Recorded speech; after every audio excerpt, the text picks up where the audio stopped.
to get our feet on solid ground in the future, we must first walk through the past with our eyes wide open.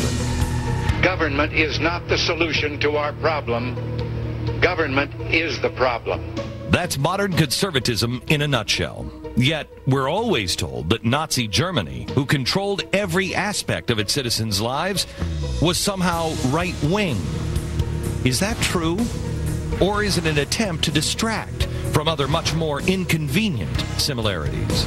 Nobel Prize winner, Fabian socialist, and prominent Soviet supporter, George Bernard Shaw. I don't want to punish anybody, but there are an extraordinary number of people whom I want to kill.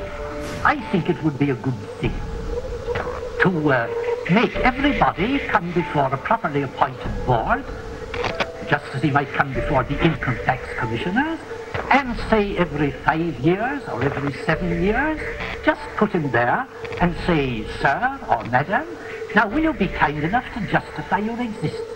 If you're not producing as much as you consume, or perhaps a little more, then clearly we cannot use the big organization of our society for the purpose of keeping you alive, because your life does not benefit us and it can't be of very much use to yourself.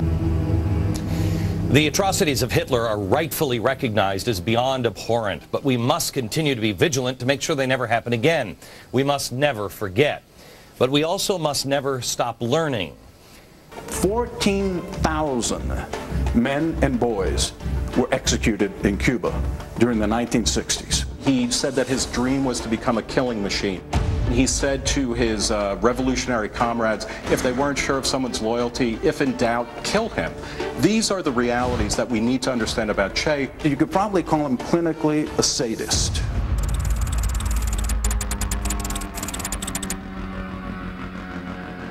When you read his diaries, he goes into particular detail about when he himself shoots people in the head. Commander and great helmsman Chairman Mao. Of all the horror that communism has brought to the world, perhaps the worst was brought to us by Mao Zedong. When I was in China, we were all told Mao was like our God. When we wanted to say what I say is absolutely true, we would say, I swear to Chairman Mao. Mao used his power to crush the Chinese people.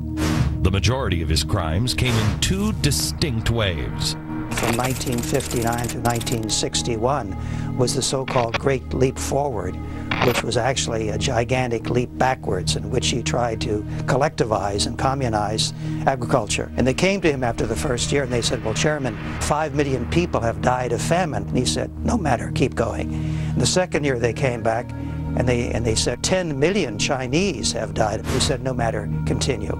The third year, 20 million Chinese have died. And he said finally, well, perhaps this is not the best idea that I've ever had. According to the Black Book of Communism, published by Harvard University Press, nearly 100 million people died under communism in the 20th century.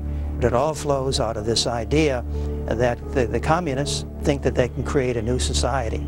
And anybody who gets in their way, they will cut down, they will kill, they will imprison, and they will eliminate in pursuit of that goal. Well, they wound up losing those battles, but there were plenty who kept on fighting. The Constitution kept those dogs at bay for a better part of 200 years. But eventually, those seeking a different path than the ones the founders settled on realized the only way to really defeat the Constitution was for the people to stop reading it. Progressives realized victory required changing history. To defeat them, we have to correct that. Progressives know how powerful history is. When these truths get told and the lies get corrected, the game is going to be on. It's pulling the mask off the monster.